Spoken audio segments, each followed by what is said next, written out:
Okay. ಹಾ, ಜೈ ಗುರುದೇವ್, ಎಲ್ಲರಿಗೂ ನಮಸ್ಕಾರ. ಎಸ್. ಸೊ ನೀವು ಎಲ್ಲ ಇವಾಗ ಒಂದು ಬೇರೆ ಹಂತದಲ್ಲಿ ಇದ್ದೀರಾ. SSY ಮಾಡಿದ್ದೀರಾ, ರೆಗ್ಯುಲರ್ ಆಗಿ ನೀವು ಸಾಧನೆ ಮಾಡ್ತಾ ಇದ್ದೀರಾ, ಸಮಾಧಿ ಅಭ್ಯಾಸ ಮಾಡ್ತಾ ಇದ್ದೀರಾ, AMC ಮಾಡಿದ್ದೀರಾ. ಇವಾಗ ಅದಕ್ಕಿಂತ ಒಂದು ಉಚ್ಚ ಸ್ಥಿತಿ ಇದೆ. ಅದಕ್ಕೆ ನಾವು ಹೇಳ್ತೀವಿ ಭಾವ ಸಮಾಧಿ ಟ್ರೈನಿಂಗ್ ಅಂತ. ಓಕೆ, ಅಥವಾ ಇದಕ್ಕೆ ನಾವು BST ಅಂತೀವಿ. ಮತ್ತೆ ಗುರುಜಿ ಇದಕ್ಕೆ ಇನ್ನೊಂದು ಹೆಸರು ಕೊಟ್ಟಿದ್ದಾರೆ, ಅದಕ್ಕೆ ಸತ್ಯನಾರಾಯಣ ವ್ರತ ಅಂತ. ಸೊ ಭಾವ ಸಮಾಧಿ ಟ್ರೈನಿಂಗ್ ಏನಂದ್ರೆ, ನಮ್ಮ ಭಾವನೆಗಳನ್ನು ನಾವು ಎಂದು ವ್ಯಕ್ತ ಮಾಡಿಲ್ಲ, ಅಥವಾ ವ್ಯಕ್ತ ಮಾಡಿದ್ರು ಸ್ವಲ್ಪ ಕದ್ದು ಕದ್ದು ಮಾಡ್ತಾ ಇರ್ತೀವಿ. ಒಂದೊಂದ್ಸಲ ಪೂರ್ತಿಯಾಗಿ ಮಾಡ್ತೀವಿ, ಒಂದೊಂದ್ಸಲ ಪೂರ್ತಿಯಾಗಿ ವ್ಯಕ್ತ ಮಾಡ್ಲಿಕ್ಕೆ ಆಗೋದಿಲ್ಲ.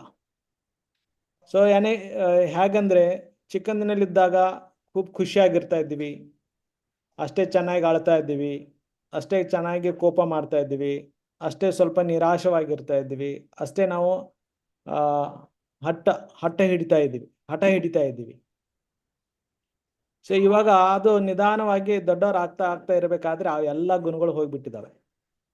ಒಂದೇ ಗುಣ ಚೆನ್ನಾಗಿ ಉಳ್ಕೊಂಡಿದೆ, ಅದು ಯಾವ್ದಂದ್ರೆ ಅಹಂಕಾರ. ಓಕೆ, 1 ನಿಮಿಷ. ಜೈ ಗುರುದೇ. Okay okay okay. हाँ, मैं पाठवतो तुम्हाला, मी आता क्लास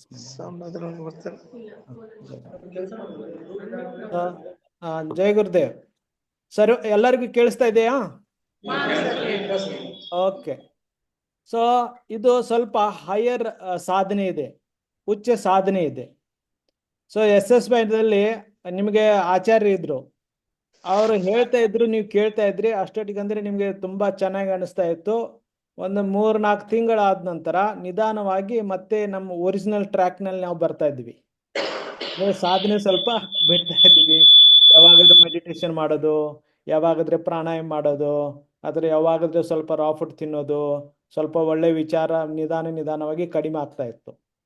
ಸೊ ಈ ಭಾವ ಸಾಮರ್ಥ್ಯ ಟ್ರೈನಿಂಗ್ ಸ್ವಲ್ಪ ಉಚ್ಚ ಸ್ಥಿತಿ ಯಾಕಂತ ಇದ್ದೀನಿ ಅಂದ್ರೆ, ನಾವು ಪ್ರತಿ ಸಲ ಎಲ್ಲ ಕಡೆ ಹೋದ್ರೂ ಬೇರೆದವ್ರು ನೋಡ್ತೀವಿ. ಆಚಾರ್ಯ ಯಾವ ತರ ಇದ್ದಾರೆ, ಇವ್ರ ಮನೆ ಯಾವ ತರ ಇದೆ, ಅವ್ರ ಮದುವೆಯಲ್ಲಿ ಹಂಗೇನೇನು ಆಯ್ತು ಅಂತ ನಾವು ಇಷ್ಟು ವರ್ಷ ಹೊರಗಡೆನೆ ನೋಡ್ತಾ ಇದ್ದೀವಿ. ನಾವು ನಮ್ಮನ್ನ ಎಂದು ನೋಡ್ಲಿಲ್ಲ. ನೋಡಿದ್ರು ಆ ಏನಂತ ಮಿರರ್ದಲ್ಲಿ ನೋಡಿದೀವಿ. ಮಿರರಿಗೆ ಏನಂತೀರ ನೀವು?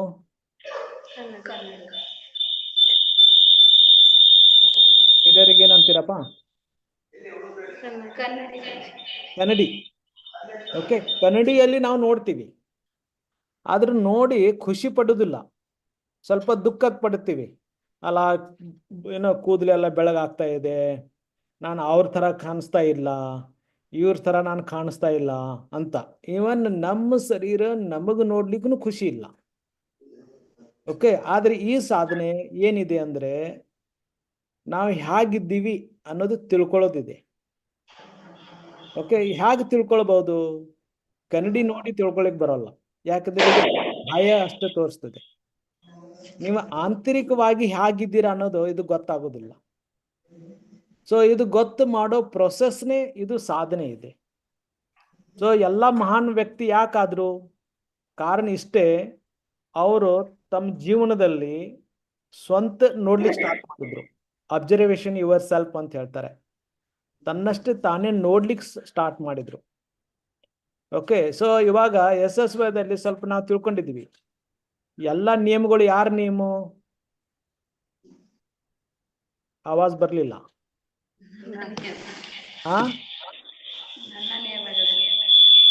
ಆದ್ರೆ SSY ಮಾಡೋಕ್ಕಿಂತ ಮುಂಚೆ ಏನಿತ್ತು? ಆ ಗೌರ್ಮೆಂಟ್ ನೇಮ್ ಇದೆ, ಅತ್ತೆ ನಿಯಮ ಇದೆ, ಕಾಲೇಜ್ ಪ್ರೊಫೆಸರ್ಗಳು ನಿಯಮ ಇದಾವೆ ಅಂತ. SSY ಮಾಡ್ತಾ ಇರ್ಬೇಕಾದ್ರೆ ತಿಳಿಲಿಕ್ಕೆ ಸ್ಟಾರ್ಟ್ ಆಯ್ತು, ಈ ಎಲ್ಲ ನಿಯಮಗಳು ನನ್ನ ನಿಯಮ ಇದಾವೆ ಅಂತ. ಇಲ್ಲಿಂದ ಸ್ವಲ್ಪ ಬದಲಾವಣೆ ಸ್ಟಾರ್ಟ್ ಆಯ್ತು. SSY ಮಾಡೋಕ್ಕಿಂತ ಮುಂಚೆ ಏನಾದ್ರೂ ಆದ್ರೆ ಅದಕ್ಕೆ ಯಾರು ಜವಾಬ್ದಾರಿ? ಬೇರೆದವ್ರು ಅಂತ ಇದ್ರ. ಇವಾಗ ಬೇರೆದವ್ರ ಜವಾಬ್ದಾರಿ ಅಂತ ಇದ್ದೀರಾ? ಇಲ್ಲ. ಇವಾಗ ಸ್ವಲ್ಪ ತಿಳುವಳಿಕೆ ಚೇಂಜ್ ಆಯ್ತು. ಓಕೆ, ಆದ್ರೆ ಈ ತಿಳುವಳಿಕೆ ಸ್ವಲ್ಪ ಮಟ್ಟಿಗೆ ಮಾತ್ರ ಇದೆ. ಓಕೆ, ಆದ್ರೆ ಇನ್ನೂ ಪೂರ್ತಿಯಾಗಿ ಆಗ್ಲಿಲ್ಲ. ಆ ಪೂರ್ತಿ ತಿಳುವಳಿಕೆ ಆಗ್ಲಿಕ್ಕೆ ಈ ಸಾಧನೆ ಇದೆ. ಅದು ಇದು ಹೇಗೆ ತಿಳುವಳಿಕೆ ಆಗ್ತದೆ? ಇವಾಗ ನಿಮಗೊಂದು ಉದಾಹರಣೆ ಕೊಡ್ತೀನಿ. ಓಕೆ, ಇವಾಗ ನಿಮ್ಮ ಅಕ್ಕಪಕ್ಕದಲ್ಲಿ ಗಾಳಿ ಇದೆ. ಆ ಗಾಳಿಯಲ್ಲಿ ಏನಾದ್ರೂ ಶಕ್ತಿ ಇದೆಯಾ? ಜಾಸ್ತಿ ಶಕ್ತಿ ಇದೆಯಾ? ಇಲ್ಲ. ನೀವು ಕೂದಲು ತೆಗೆದು ಬಿಟ್ರೆ ಆ ಕೂದಲನ್ನು ಹಿಡಿಯುವಷ್ಟು ತಾಕತ್ತು ಆ ಗಾಳಿಯಲ್ಲಿ ಇಲ್ಲ. ಆದ್ರೆ ಇದೇ ಗಾಳಿಯನ್ನ ನಾವು ಸೈಕಲ್ ಟ್ಯೂಬ್ನಲ್ಲಿ ಹಾಕಿದ್ರೆ ನಮ್ಮ ಭಾರ ತಗೊಂಡು ಹೋಗ್ತದೆ. ಅದೇ ಗಾಳಿಯನ್ನ 2 ವೀಲರ್ನಲ್ಲಿ ಹಾಕಿದರೆ, ಮೋಟರ್ ಬೈಕ್ನಲ್ಲಿ ಹಾಕಿದ್ರೆ ಓಕೆ 3-4 ಜನ ತಗೊಂಡು ಹೋಗ್ತದೆ. ಇದೇ ಗಾಳಿಯನ್ನ ನಾವು ಕಾರ್ನಲ್ಲಿ ಹಾಕಿದ್ರೆ ಟನ್ ಗಟ್ಟಲೆ ತಗೊಂಡು ಹೋಗ್ತದೆ. ಟ್ರಕ್ನಲ್ಲಿ ಹಾಕಿದ್ರೆ ಟನ್ ಗಟ್ಟಲೆ ತಗೊಂಡು ಹೋಗ್ತದೆ. ಸರಿನಾ? ಅದೇ ಗಾಡಿ ಪಂಚರ್ ಆದ್ರೆ ಏನಾಗ್ತದೆ? ಏನಾಗ್ತದೆ ಪಂಚರ್ ಆದ್ರೆ? ಯಾರಿಗೆ ತಗೊಂಡು ಹೋಗ್ತಾರೆ? ಗಾಡಿ ನೀವು ತಗೊಂಡು ಹೋಗ್ತೀರಾ ಅಥವಾ ಗಾಡಿ ನಿಮಗ್ ತಗೊಂಡು ಹೋಗ್ತದ? ನೀವು ಗಾಡಿ ತಗೊಂಡು ಹೋಗ್ತೀರಾ? ಅವಾಗ ತಗೊಂಡು ಹೋಗ್ಬೇಕಾದ್ರೆ ತುಂಬಾ ಖುಷಿ ಅನ್ಸುತ್ತಲ್ಲ? ಪಂಚರ್ ಆದಾಗ ಗಾಡಿ ತಗೊಂಡು ಹೋಗ್ಬೇಕಾದ್ರೆ ಖುಷಿ ಅನ್ಸುತ್ತಾ? ಅವಾಗ ಬರ್ತಾ ಇಲ್ಲ.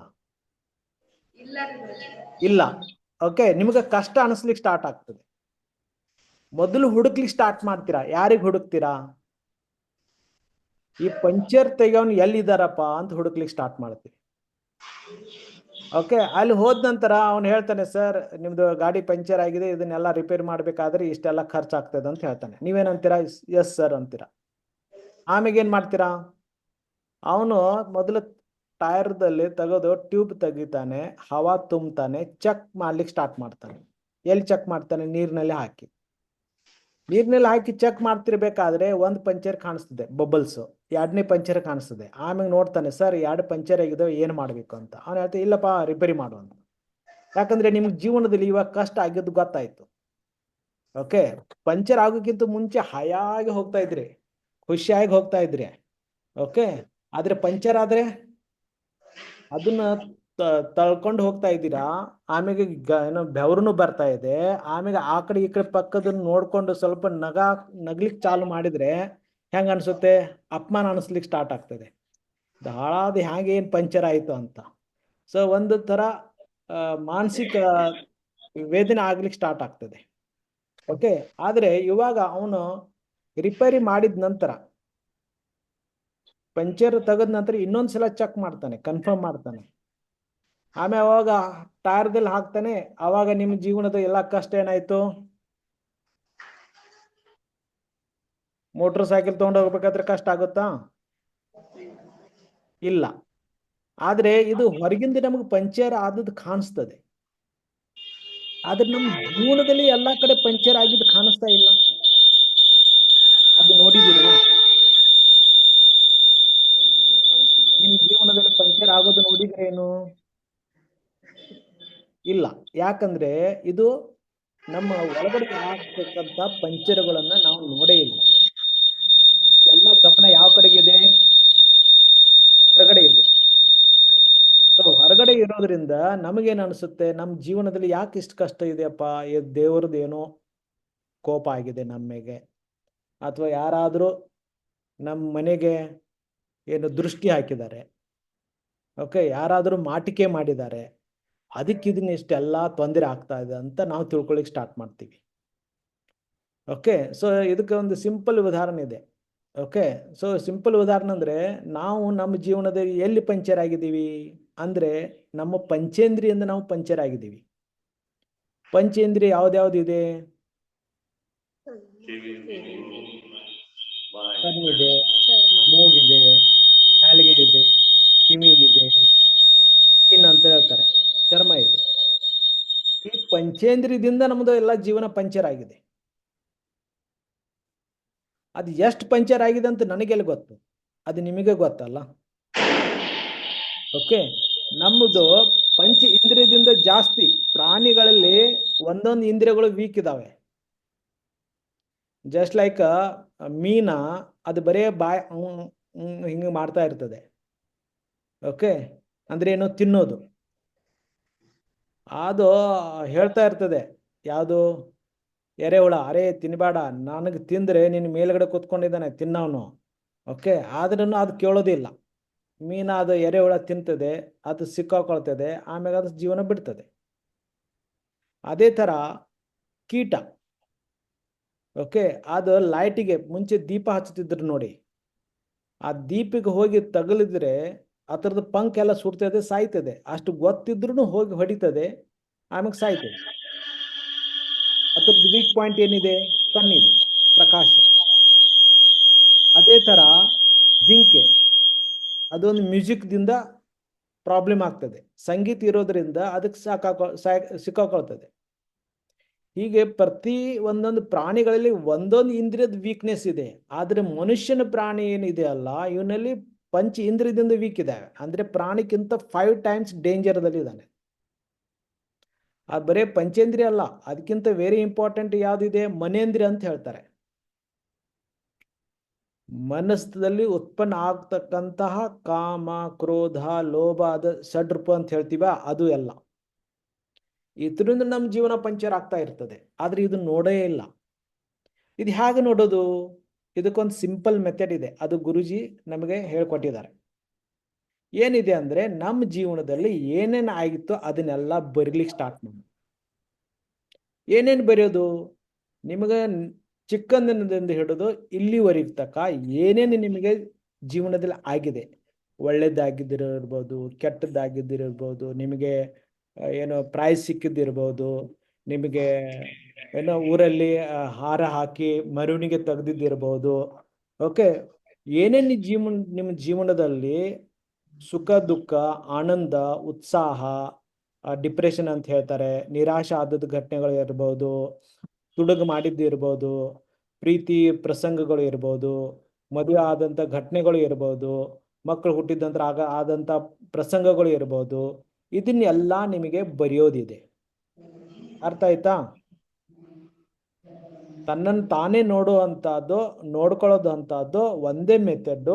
ಅದು ಏನಂದ್ರೆ, ನೀವು ನಿಮ್ಮ ನೋಟ್ಬುಕ್ದಲ್ಲಿ ಚೆನ್ನಾಗಿ ನಿಮ್ಮ ಜೀವನದಲ್ಲಿ ಏನೇನು ಆಯಿತು ಇದ್ದಕ್ಕಿದ್ದಾಗೆ ಬರೆಯೋದು. ಅದಕ್ಕೆ ನಾವು ಹೇಳ್ತೀವಿ ಸತ್ಯವಾಗಿ ಬರೆಯೋದು ಅಂತ. Being truthfully you have to write. ಅರ್ಥ ಆಗ್ತಾ ಇದೆಯಾ? ನಾನು ಮಾತಾಡೋದು ಸರಿ ಅನಿಸ್ತಾ ಇದೆಯಾ ನಿಮಗೆ? ಇದು ಬರಿತಾ ಇರಬೇಕಾದ್ರೆ ಸ್ವಲ್ಪ ನಿಮ್ಮ ಭಾವನೆಗಳು ಹೆಚ್ಚು ಕಡಿಮೆ ಆಗ್ತದೆ. ಒಂದೊಂದ್ಸಲ ನಗಿ ಬರ್ತದೆ, ಅರೇ ಈ ತರ ನಾವು ಮಾಡಿದ್ವಲ್ಲ ಚಿಕ್ಕಂದಿನಲ್ಲಿ ಇರ್ದಾಗ ಅಂತ. ಒಂದೊಂದ್ಸಲ ಕೆಟ್ಟನು ಅನಿಸ್ತದೆ, ಅರೆ ಹಿಂಗ್ ಮಾಡಬಾರ್ದಾಗಿತ್ತು, ಅವ್ರಿಗೆ ಸುಮ್ಮನೆ ಹೊಡೆದಿವಿ ನಾವು ಅಂತ. ಸೊ ಒಂದೊಂದ್ಸಲ ಏನೋ ಅರೆ ಆ ಮಾವಿನ ಗಿಡ, ಮಾವಿನಕಾಯಿ ಏನೋ ತುಡುಗು ಮಾಡಿದ್ದೀವಿ, ಅದು ಮಾಡಬಾರ್ದಾಗಿತ್ತು ಅಂತ ಇವಾಗ ಕೆಟ್ಟನು ಅನಿಸುತ್ತೆ, ಆನಂದ ಅನಿಸುತ್ತೆ, ದುಃಖ ಅನಿಸುತ್ತೆ. ಇವು ಎಲ್ಲ ಹಾವಭಾವಗಳು ಬರ್ಲಿಕ್ಕೆ ಸ್ಟಾರ್ಟ್ ಆಗ್ತದೆ. ಬರ್ಲಿ, ನಿಮಗೆ ಅಳಬೇಕು ಅನಿಸಿದ್ರೆ ಅಳಿ, ನಗಬೇಕು ಅನಿಸಿದ್ರೆ ನಗಿ. ಓಕೆ, ಆದರೆ ಬರೆಯೋದು ಮಾತ್ರ ನಿಲ್ಲಿಸಬಾರ್ದು. ಅದನ್ನ ನೀವು ಬರೆಯೋದು ಕಂಟಿನ್ಯೂಟಿ ಆಗಿ ಇರಲೇಬೇಕು. ಅರ್ಥ ಆಗ್ತಾ ಇದೆಯಾ? ಆದ್ರೆ ನೀವು ಏನು ಬರಿತಾ ಇದ್ದೀರಾ ಅದು ನಿಮ್ಮ ಮನೆಯಲ್ಲಿ ಯಾರಿಗೂ ತೋರಿಸಬಾರ್ದು. ಇದು very very very very important. Okay, ಆಮೇಲೆ ಗಂಡ ಹೆಂಡತಿ ಯಾರು ಇದ್ದಾರಲ್ಲ, ದಂಪತಿ, ಅವ್ರು ಒಬ್ರಿಗೊಬ್ರಿಗೆ ಬಿಲ್ಕುಲ್ ತೋರಿಸಬಾರ್ದು. ಅರ್ಥ ಆಗ್ತಾ ಇದೆಯಾ? ಸೊ ಒಬ್ರಿಗೂ ತೋರಿಸಬಾರ್ದು. ನಿಮ್ಮಷ್ಟಕ್ಕೆ ನೀವೇ ಚೆನ್ನಾಗಿ ಬರೋದು, ಅದು ಲಾಕರ್ನಲ್ಲಿ ಇಟ್ಟು ಲಾಕ್ ಮಾಡಿಬಿಡೋದು, ಬೇರೆದವ್ರಿಗೆ ಯಾರಿಗೂ ಗೊತ್ತಾಗಬಾರ್ದು. ಇನ್ಕಮ್ ಟ್ಯಾಕ್ಸ್ ರೈಡ್ ಮಾಡಕ್ ಬಂದ್ರೆ ಎಲ್ಲ ತಗೊಂಡೋದ್ರೂ ಪರವಾಗಿಲ್ಲ, ಆದ್ರೆ ಡೈರಿ ತಗೊಂಡು ಹೋಗ್ಬಾರ್ದು. ಓಕೆ, ಸೊ ಅರ್ಥ ಆಗ್ತಾ ಇದೆಯಾ? ಇದು ಯಾಕೆ ಮಾಡ್ತಾ ಇದೀವಿ ಇದನ್ನು ತಿಳಿತಾ? ಯಾಕಂದ್ರೆ ಇದನ್ನು ಬರಿತಾ ಇರಬೇಕಾದ್ರೆ ನಮ್ಮ ಜೀವನದಲ್ಲಿ ಎಲ್ಲೆಲ್ಲಿ ಪಂಚರ್ ಆಯ್ತು, ಹೇಗೆ ನಮ್ಮ ಮನಸ್ಸು ಎಲ್ಲ ಬದಲಾಗ್ತಾ ಇತ್ತು. ನಾವು ಇದಕ್ಕೆ ಕೆಲವು ಸಲ ಹೇಳ್ತೀವಿ ಮೆಂಟಲ್ ಬ್ಲಾಕ್ ಅಂತೀವಿ.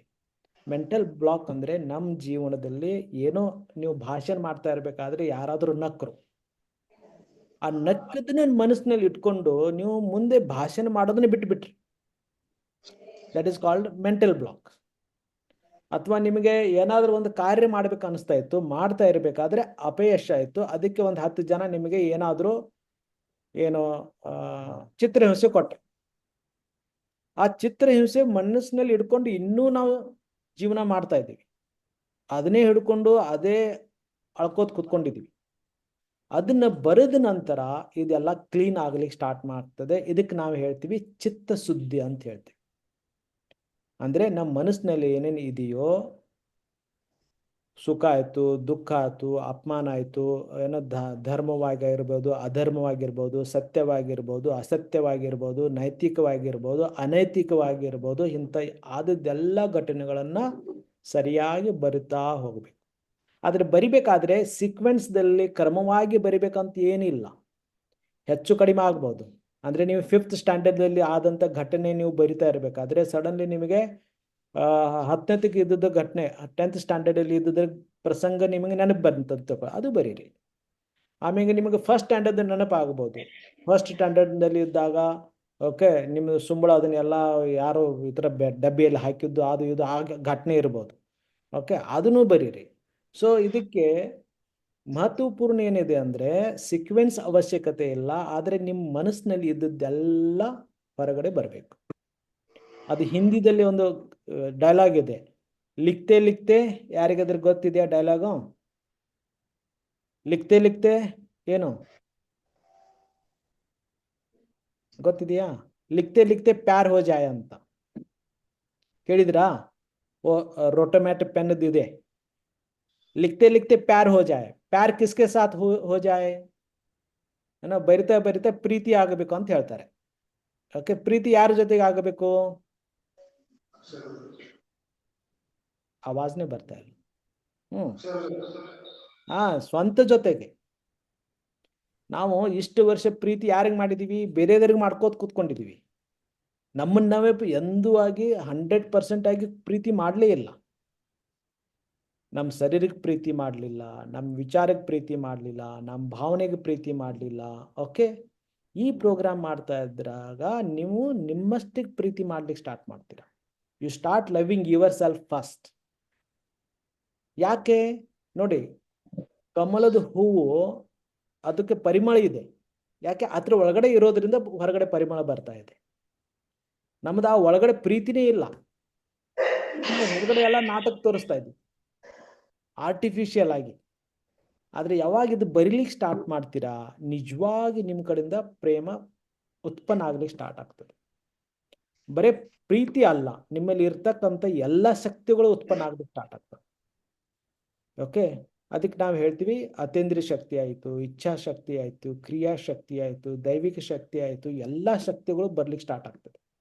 ಅದಕ್ಕೆ ಈ ಪ್ರೋಗ್ರಾಮ್ ತುಂಬಾ ಪವರ್ಫುಲ್ ಪ್ರೋಗ್ರಾಮ್. ಓಕೆ, ತುಂಬಾ ಶಕ್ತಿಶಾಲಿಯಾದಂಥದ್ದು programme. It's not a ordinary programme. Okay, so Patanjali Yoga ಸೂತ್ರದಲ್ಲಿ ನೋಡ್ತಾ ಇದ್ರೆ ಇದಕ್ಕೆ ವಿಭೂತಿ ಪಾದ ಅಂತ ಹೇಳ್ತಾರೆ. ನಿಮ್ಮ ಚಿತ್ತ ಶುದ್ಧಿ ಇರೋದ್ರಿಂದ, ನಿಮ್ಮ ಮನಸ್ಸು ಶುದ್ಧಿ ಇರೋದ್ರಿಂದ, ನಿಮ್ಮ ಆತ್ಮ ಶುದ್ಧಿ ಇರೋದ್ರಿಂದ ನೀವು ಏನು ಇಚ್ಛಾ ಮಾಡ್ತಿರೋ ಅದು ಪ್ರಕಟ ಆಗ್ಲಿಕ್ಕೆ ಸ್ಟಾರ್ಟ್ ಆಗ್ತದೆ. ನೀವು ಏನು ಸಂಕಲ್ಪ ಮಾಡ್ತಿರೋ ಅದು ಆಟೋಮೆಟಿಕ್ಲಿ ಮ್ಯಾನಿಫೆಸ್ಟ್ ಆಗ್ಲಿಕ್ಕೆ ಸ್ಟಾರ್ಟ್ ಆಗ್ತದೆ. ನಿಮ್ಮ ಜೀವನದಲ್ಲಿ ನಿಮ್ಗೆ ಏನೇನು ಬೇಕೋ ಇಷ್ಟು ವರ್ಷ ತನಕ ಆಗದೆ ಇರತಕ್ಕಂಥ ಘಟನೆಗಳು ನಿಮ್ಮ ಜೀವನದಲ್ಲಿ ಅದು ಆಗ್ಲಿಕ್ಕೆ ಸ್ಟಾರ್ಟ್ ಆಗ್ತದೆ. ಹೋದ್ ಸಲ ನಾವು ಇಲ್ಲಿ ಒಂದು ಮಾಡಿದ್ದೀವಿ ಶಿರ್ಡಿ ಹತ್ರ ಪ್ರೋಗ್ರಾಮ್. ಅವ್ರು ಹೇಳಿದ್ರು ನನ್ನ ಗಂಡಗೆ 16 ವರ್ಷ ಸ್ಕೂಲಿಗೆ ಹೋಗ್ತಾ ಇದ್ರು, ಪರ್ಮನೆಂಟ್ ಇದು ಪೇಮೆಂಟ್ನ ಕೊಡ್ತಾ ಇರಲಿಲ್ಲ, ಪರ್ಮನೆಂಟ್ ಆಗಿರಲಿಲ್ಲ. BST ಮಾಡಿದ ನಂತರ ಸಂಕಲ್ಪ ಬರೆದ ನಂತರ ವಿತಿನ್ 1 ವೀಕ್ನಲ್ಲಿ ಅವರಿಗೆ ಜಾಬ್ ಪರ್ಮನೆಂಟ್ ಸಿಕ್ತು. ಈ ತರ ಕೆಲವ್ರದ್ದು 8 ವರ್ಷದಿಂದ ಆ ಮುಸ್ಲಿಮ್ಸ್ದವರ ಲ್ಯಾಂಡ್ ಪ್ರಾಬ್ಲಮ್ ಆಗಿತ್ತು, ಅವ್ರು ಬಿಡ್ತಾ ಇರಲಿಲ್ಲ. ಸೊ ಅವ್ರು ಔರಂಗಾಬಾದಲ್ಲಿ BST ಮಾಡ್ಲಿಕ್ಕೆ ಬಂದ್ರು. 3ನೇ ದಿವ್ಸಕ್ಕೆ ಅಂದ್ರೆ ಅವ್ರದ್ದು ಮೆಸೇಜ್ ಬಂತು ಅವ್ರ ಮಾವಂಗೆ, ಇಲ್ಲ ಅವರು ಒಪ್ಕೊಳ್ತಾ ಇದ್ದಾರೆ, ಜಾಗ ಬಿಟ್ಟು ಕೊಡ್ತಾ ಇದ್ದಾರೆ ಅಂತ. ಓಕೆ, ಸೊ ನಾನೇನು ಹೇಳ್ತಾ ಇರೋದು ಅಂದ್ರೆ, ನೀವು ಶುದ್ಧಿ ಇರೋದ್ರಿಂದ, ನಿಮ್ಮ ಮನಸ್ಸು, ನಿಮ್ಮ ಬುದ್ಧಿ, ನಿಮ್ಮ ಅಂತಃಕರಣ ಶುದ್ಧ ಇರೋದ್ರಿಂದ ಈ ಸಂಕಲ್ಪಗಳು ಬೇಗ ತನ್ನಷ್ಟು ತಾನೇ ಆಗಲಿ ಸ್ಟಾರ್ಟ್ ಆಗ್ತದೆ. ಅರ್ಥ ಆಗ್ತಾ ಇದೆಯಾ? ಮ್ಯೂಟ್ ಮಾಡ್ಕೊಳ್ಳಿ ಮುತ್ತನಜಿ, ಮ್ಯೂಟ್ ಮಾಡ್ಕೊಳ್ಳಿ. ಯಾರಿದ್ದಾರೆ ಮುತ್ತನಜಿ ಐಡಿಯಲ್ಲಿ ಅವ್ರು ಮ್ಯೂಟ್ ಮಾಡ್ಕೊಳ್ಳಿ.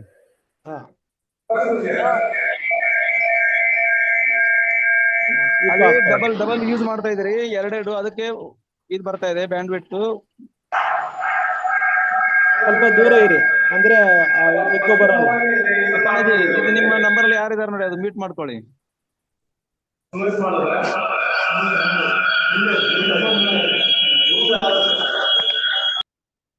ಅತ್ತ ಇವಾಗ ಸರಿ ಬರ್ತಾ ಇದೆಯಾ? ನಾನೇ ಇಲ್ಲಿಂದ ಮಾಡಿದ್ದೀನಿ. ಓಕೆ. ಸೊ ಓಕೆ ಗುರುಜಿ, ಓಕೆ ಗುರುಜಿ. ಈ ನಿಮಗೆ ಶಕ್ತಿ ಬರ್ಲಿಕ್ಕೆ ಸ್ಟಾರ್ಟ್ ಆಗ್ತದೆ. ಆಮೇಲೆ ನಿಮ್ಮ ಜೀವನದ ಉದ್ದೇಶ ನಿಮ್ಗೆ ತಿಳಿಲಿಕ್ಕೆ ಸ್ಟಾರ್ಟ್ ಆಗ್ತದೆ. ಈ ಬರಿತಾ ಇರಬೇಕಾದ್ರೆ ನಿಮ್ಮಲ್ಲಿ ಇರ್ತಕ್ಕಂಥ ಒಳ್ಳೆ ಒಳ್ಳೆ ಗುಣಗಳು ತನ್ನಷ್ಟು ತಾನೇ ಪ್ರಕಟ ಆಗ್ಲಿಕ್ಕೆ ಸ್ಟಾರ್ಟ್ ಆಗ್ತದೆ. ಓಕೆ, ಇದಕ್ಕೆ ಸಿಂಪಲ್ ಉದಾಹರಣೆ ಅಂದ್ರೆ ನಾವು ಇದಕ್ಕೆ ಮೆಂಟಲ್ ಬ್ಲಾಕ್ ಅಂತಿರ್ತಾ ಇರ್ತೀವಿ ನೋಡಿ. ನಿಮ್ದು ಮನೆ ಪಕ್ಕದಲ್ಲಿ ಗಟಾರ್ ಇರ್ಬೋದು. ಗಟಾರ್ ಏನಂತೀರಿ ನೀವು? ನಾಲ ಅಂತೀರಾ? ಚರಂಡಿ ಚರಂಡಿ. ಚರಂಡಿ.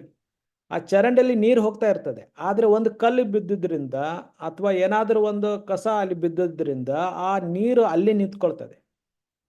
ಆ ನೀರು ನಿಂತ್ಕೊಂಡ ನಂತರ ಏನಾಗ್ತದೆ? ಅದು ನಿಧಾನವಾಗಿ ಅಲ್ಲಿ ಬ್ಯಾಕ್ಟೀರಿಯಾ ಬೆಳಲಿಕ್ಕೆ ಸ್ಟಾರ್ಟ್ ಆಗ್ತದೆ, ಸೊಳ್ಳೆ ಬರ್ಲಿಕ್ಕೆ ಸ್ಟಾರ್ಟ್ ಆಗ್ತದೆ, ಎಲ್ಲ ಅನಾರೋಗ್ಯ ಬರ್ಲಿಕ್ಕೆ ಸ್ಟಾರ್ಟ್ ಆಗ್ತದೆ.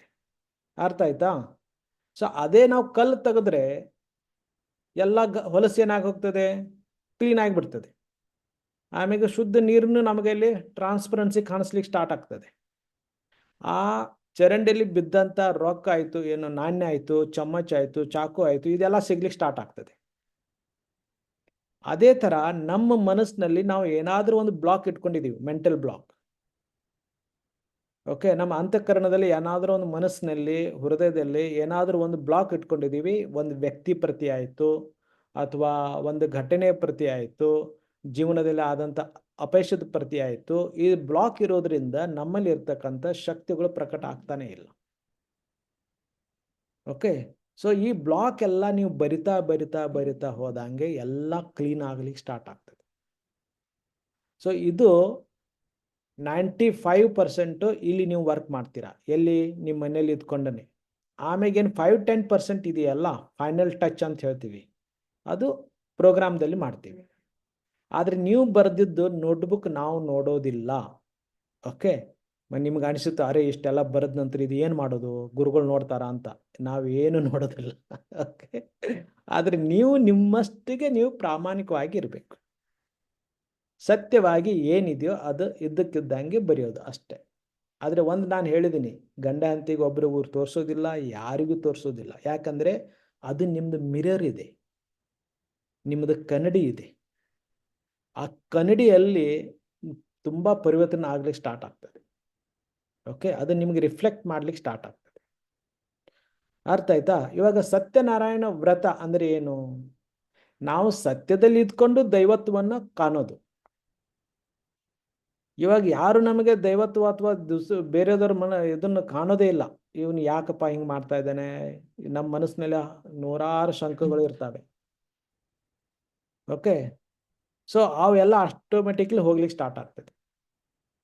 ಸೊ ಇದೊಂದು ಅದ್ಭುತವಾದಂಥ ನಿಮ್ಮಲ್ಲಿ ಇರ್ತಕ್ಕಂಥ ಶಕ್ತಿಗಳನ್ನು ಹೊರಗಡೆ ತರಕ್ಕಂಥದ್ದು ಇದು ಭಾವ ಸಮಾಧಿ ಟ್ರೈನಿಂಗ್ ಇದೆ. ಓಕೆ, ನೀವು ಏನು ಒಳ್ಳೇದು ಮಾಡಿದ್ರೆ ಕೆಟ್ಟದ್ದು ಮಾಡಿದಿರ ಅದು ನಾವು ನೋಡ್ತಾ ಇಲ್ಲ. ನಾವು ಇಷ್ಟೇ ನೋಡ್ತಾ ಇದ್ದೀವಿ, ನೀವು ಸತ್ಯವಾಗಿದ್ದೀರಾ ಇಲ್ಲ ಅಂತ ಅಷ್ಟೆ. ಅದಕ್ಕೆ SSYದು ಫಸ್ಟ್ ನಿಯಮ ಇದೆ, ಟು ಬಿ ಟ್ರೂತ್ಫುಲ್ ಅಂತ. ಓಕೆ, ಇವಾಗ ನಾವು ಮಾಡ್ತಾ ಇರೋದು ಸ್ವಲ್ಪ ಆಳವಾದಂಥದ್ದು ಪ್ರೋಗ್ರಾಮ್. ಓಕೆ, ಸತ್ಯವಾಗಿ ನೀವು ನಿಮ್ಮ ಜೊತೆ ಇರೋದ್ರಿಂದ ನಾರಾಯಣ ದರ್ಶನ ನಿಮ್ಗೆ ಆಗಲಿಕ್ಕೆ ಸ್ಟಾರ್ಟ್ ಆಗ್ತದೆ. ಓಕೆ, ಎಲ್ಲಿ ನೋಡಿದ್ರು ನಿಮಗೆ ನಾರಾಯಣದ ಒಂದು ದರ್ಶನ ಆಗ್ತದೆ. ಆಮೇಲೆ ದೈವಿ ಶಕ್ತಿ ನಿಮ್ಮಲ್ಲಿ ಬರ್ಲಿಕ್ಕೆ ಸ್ಟಾರ್ಟ್ ಆಗ್ತದೆ. ಆಮೇಲೆ ನೀವು ಎಲ್ಲಿ ಹೋದ್ರೂ ನಿಮಗೆ ಎಲ್ಲರೂ ಪ್ರೀತಿಯಿಂದ ನೋಡ್ಲಿಕ್ಕೆ ಸ್ಟಾರ್ಟ್ ಮಾಡ್ತಾರೆ. ನೀವು ಸ್ವರ್ಗದಲ್ಲಿ ಇರ್ಲಿಕ್ಕೆ ಸ್ಟಾರ್ಟ್ ಮಾಡ್ತೀರಾ. ಅರ್ಥ ಆಯ್ತಾ? ಓಕೆ, ನೀವು ಸತ್ತ ನಂತರ ಸ್ವರ್ಗ ಅಲ್ಲ, ಇಲ್ಲಿ ಇದ್ದಾಗನೇ ನೀವು ಸ್ವರ್ಗದಲ್ಲಿ ಇರೋ ಅನುಭವ ನಿಮಗೆ ಸ್ಟಾರ್ಟ್ ಆಗ್ತದೆ.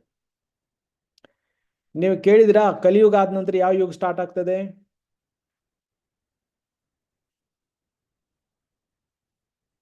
ಯಾವ ಯುಗ?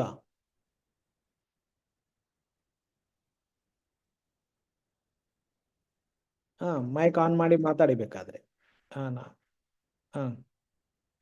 ಕಲಿಯುಗ ಆದ ನಂತರ ಯಾವ ಯುಗ ಸ್ಟಾರ್ಟ್ ಆಗ್ತದೆ? ಸತ್ಯಯುಗ. ಕರೆಕ್ಟ್. ಸೊ ಈ ಸತ್ಯನಾರಾಯಣ ಪ್ರೋಗ್ರಾಮ್ ಮಾಡೋದ್ರಿಂದ, ಭಾವ ಸಮಾಧಿ ಟ್ರೈನಿಂಗ್ ಮಾಡೋದ್ರಿಂದ ನಿಮ್ಮ ಜೀವನ ಸತ್ಯುಗದಲ್ಲಿ ನೀವು ಸ್ಟಾರ್ಟ್ ಮಾಡ್ತೀರಾ.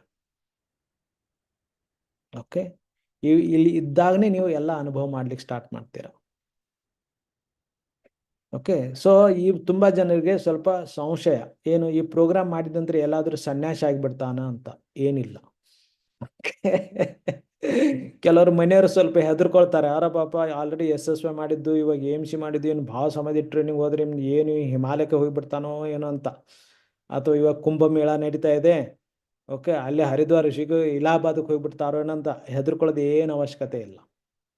ನಿಮ್ಮ ಜೀವನ ಇನ್ನೂ ಚೆನ್ನಾಗಿ ಮಾಡ್ತೀರಾ, ನಿಮ್ಮ ಪ್ರಪಂಚ ಇನ್ನೂ ಚೆನ್ನಾಗಿ ಮಾಡ್ತೀರಾ, ನಿಮ್ಮ ಬಿಸ್ನೆಸ್ ಇನ್ನೂ 100 ಟೈಮ್ಸ್ ಮಾಡುವಂಥ ಕ್ಷಮತೆ ನಿಮ್ಮಲ್ಲಿ ಬರುತ್ತೆ. ನಿಮ್ಮಲ್ಲಿ ಇರ್ತಕ್ಕಂಥ ಇವಾಗ ಏನು ಕೆಲಸ ಇದೆ ಇನ್ನೂ 100 ಟೈಮ್ಸ್ ಮಾಡುವಂಥ ಎಫಿಷಿಯನ್ಸಿ ಅಂತ ಹೇಳ್ತೀವಿ, ಕಾರ್ಯ ಮಾಡುವಂಥ ನಿಮ್ಮ ಕ್ಷಮತೆ ನಿಮ್ಮಲ್ಲಿ ಬರ್ಲಿಕ್ಕೆ ಸ್ಟಾರ್ಟ್ ಆಗ್ತದೆ. ನಿಮ್ಮ ಮನೆಯವ್ರದ್ದು ನೀವು ನೋಡ್ಕೊಳ್ತೀರಾ, ನಿಮ್ಮದು ಬಿಸ್ನೆಸ್ ನೀವು ನೋಡ್ಕೊಳ್ತೀರಾ, ನಿಮ್ಮ ಊರನ್ನು ನೋಡ್ಕೊಳ್ತೀರಾ, ನೀವು ದೇಶನ ನೋಡ್ಕೊಳ್ತೀರಾ, ಈ ವಿಶ್ವವನ್ನು ನೋಡುವಂಥ ಒಂದು ಕ್ಷಮತೆ ನಿಮ್ಮಲ್ಲಿ ಬರ್ಲಿಕ್ಕೆ ಸ್ಟಾರ್ಟ್ ಆಗ್ತದೆ. ಅಷ್ಟು ಇದು ಪವರ್ಫುಲ್ ಇದೆ. ಓಕೆ, ಸೊ ಇಷ್ಟೇ ಹೇಳ್ತೀನಿ, ಇಲ್ಲೇ ನಿಲ್ಲಿಸ್ತೀನಿ. ಯಾಕಂದರೆ ಇದು ತುಂಬ ಹೇಳಿದ್ರೂ ಉಪಯೋಗ ಇಲ್ಲ, ಅದು ಅನುಭವ ಮಾಡೋದಿದೆ. ಓಕೆ, ಸೊ ಯಾಕಂದರೆ ಆ ಪಂಚರು ಹೊರಗಡೆ ನನಗೆ ಕಾಣಿಸ್ಬೋದು, ಆದರೆ ನಿಮ್ಮ ಜೀವನದಲ್ಲಿ ನೀವು ನೋಡ್ಕೋತ ಹೋದಾಗ ಹೋದಾಗ ಹೋದಾಗ ಹೋದಾಗ ಎಲ್ಲೆಲ್ಲಿ ಪಂಚರ್ ನಂದು ಆಯಿತು ಜೀವನದಲ್ಲಿ, ಅದು ನೀವು ನೋಡಬೇಕಾಗ್ತದೆ. ಅರ್ಥ ಆಗ್ತಾ ಇದೆಯಾ? ಇದು ಹೊರಗಡೆ ನೋಡುವಂಥದ್ದು ಅಲ್ಲ, ಇದು ನಿಮ್ಮ ಒಳಗೆ ನೀವೇ ನೋಡ್ಕೊಳ್ಳೋದು ಅಂತ. ಬರೆಯೋದು ಯಾಕಂತ ಅದು ನಿಮ್ಗೆ ಗೊತ್ತಾಯ್ತಾ? ಇದಕ್ಕೆ ನಾವು ಸಿಂಹಾಲೋಕನ ಅಂತ ಹೇಳ್ತೀವಿ. ಸಿಂಹ ಸ್ವಲ್ಪ ದೂರ ಹೋದ ನಂತರ ಹಿಂದ್ಗಡೆ ತಿರುಗಿ ನೋಡ್ತದೆ. ನಮ್ಮ ಜೀವನದಲ್ಲಿ ನಾವು ಎಂದು ತಿರುಗಿ ನೋಡಲೇ ಇಲ್ಲ. ಓಕೆ, ನಮ್ಮ ಜೀವನದಲ್ಲಿ ನಾವು ಹಿಂದೆಗಡೆ ತಿರುಗಿ ನಮ್ಮ ಭಾವನೆಯನ್ನು ನೋಡಲಿಲ್ಲ, ನಮ್ಮ ವಿಚಾರಗಳನ್ನು ನೋಡಲಿಲ್ಲ, ನಮ್ಮಲ್ಲಿ ಇರ್ತಕ್ಕಂಥ ಅಂತಃಕರಣ ಶಕ್ತಿಗಳನ್ನು ನೋಡಲಿಲ್ಲ. ಈ ಹೋಮ್ವರ್ಕ್ ಬರಿತಾ ಇರಬೇಕಾದ್ರೆ, ಈ ಗೃಹಪಾಠ ಮಾಡ್ತಿರ್ಬೇಕಾದ್ರೆ ನೀವು ನಿಮ್ಮ ಜೀವನ ನೋಡ್ಲಿಕ್ಕೆ ಸ್ಟಾರ್ಟ್ ಮಾಡ್ತೀರಾ. ಆ ಜೀವನ ನೋಡ್ತಾ ನೋಡ್ತಾ ನೋಡ್ತಾ ಇರಬೇಕಾದ್ರೆ ನಿಮ್ಮಲ್ಲಿ ತುಂಬಾ ಪರಿವರ್ತನೆ ಆಗ್ಲಿಕ್ಕೆ ಸ್ಟಾರ್ಟ್ ಆಗ್ತದೆ. ಓಕೆ, ನಾನು ಹೇಳಿದ್ನಲ್ಲ, ಸ್ವಲ್ಪ ದುಃಖನ ಆಗ್ಬೋದು, ಆನಂದ ಆಗ್ಬೋದು, ಎಲ್ಲ ಆಗ್ಬೋದು. ಆದರೆ ಈ ಭಾವ ಸಮಾಧಿ ಟ್ರೈನಿಂಗ್ ಮಾಡಿದ ನಂತರ ಸಚ್ಚಿತ್ ಆನಂದ ಸ್ವರೂಪದಲ್ಲಿ ಇರ್ಲಿಕ್ಕೆ ಸ್ಟಾರ್ಟ್ ಮಾಡ್ತೀರಾ. ಓಕೆ, ಸೊ ಅದಕ್ಕೆ ವೇದಾಂತದಲ್ಲಿ ಹೇಳ್ತಾರೆ ದುಃಖ ನಿವೃತ್ತಿ ಸುಖ ಪ್ರಾಪ್ತಿ ಅಂತ. ನಮ್ಮ ಜೀವನದಲ್ಲಿ ಇರ್ತಕ್ಕಂಥ ಎಲ್ಲ ದುಃಖಗಳು ಹೋಗ್ತದೆ, ನಿಮಗೆ ಶಾಶ್ವತ ಆದಂಥ ಸುಖ ಸಿಗ್ಲಿಕ್ಕೆ ಸ್ಟಾರ್ಟ್ ಆಗ್ತದೆ. ಆ ಸುಖ ಅಂದ್ರೆ ಏನು ಅನ್ನೋದನ್ನ ನೀವು ತಿಳ್ಕೊಳ್ಳಿಕ್ಕೆ ಸ್ಟಾರ್ಟ್ ಮಾಡ್ತೀರಾ. ಓಕೆ, ಸೊ ಜೀವನ ಅಂದ್ರೆ ಏನು ಅದನ್ನು ನಿಮಗೆ ತಿಳಿಲಿಕ್ಕೆ ಸ್ಟಾರ್ಟ್ ಆಗ್ತದೆ. ಆಮೇಲೆ ನಿಮ್ಮಲ್ಲಿ ಇರ್ತಕ್ಕಂಥ ಧೈರ್ಯ ಅದು ಬರ್ಲಿಕ್ಕೆ ಸ್ಟಾರ್ಟ್ ಆಗ್ತದೆ. ನಾವು ಅದಕ್ಕೆ ಹೇಳ್ತೀವಿ ಆತ್ಮಶಕ್ತಿ. ಸೊ ಆತ್ಮಶಕ್ತಿ ಒಂದ್ಸಲ ನಿಮ್ಮಲ್ಲಿ ಪ್ರಕಟ ಆಯ್ತು, ನೀವು ಏನ್ ಬೇಕಾದ ಮಾಡುವಂತ ಕ್ಷಮತೆ ನಿಮ್ಮಲ್ಲಿ ಬರುತ್ತೆ. ಅರ್ಥ ಆಯ್ತಾ? ಜೈ ಗುರುದೇವ್. ಬೇರೆದವ್ರು ಬೇಕಾದ್ರೆ ಮಾತಾಡ್ಬೋದು. ಓಕೆ, ಸೊ ಬರ್ಲಿಕ್ಕೆ ಸ್ಟಾರ್ಟ್ ಮಾಡಿ. ಬೇಕಾದ್ರೆ ಇನ್ನೊಂದ್ಸಲ ಮೀಟಿಂಗ್ ಮಾಡೋಣ. ನೀವು ಬರಿತಾ ಇರಬೇಕಾದ್ರೆ ನಿಮಗೆ ಏನು ಅನುಭವ ಆಯ್ತು ಅಂತ. ಓಕೆ, ಜೈ ಗುರುದೇವ್. ಭೇಟಿ ಆಗೋಣಪ್ಪ. ಏನಾದ್ರು ಹೇಳೋದಿದ್ದೆ ರಾಜು? ಅರ್ಜುನ್ काय सांगायचं आहे? गुरुजी ಹೊರಗೆ ಹೋದ್ರು. हा ಹೇಳಿ. ಮುತ್ತಣ್ಣಜಿ काय विचारतात बघूया गुरुजी. मग हा बोलू. हा ಹೇಳಿ.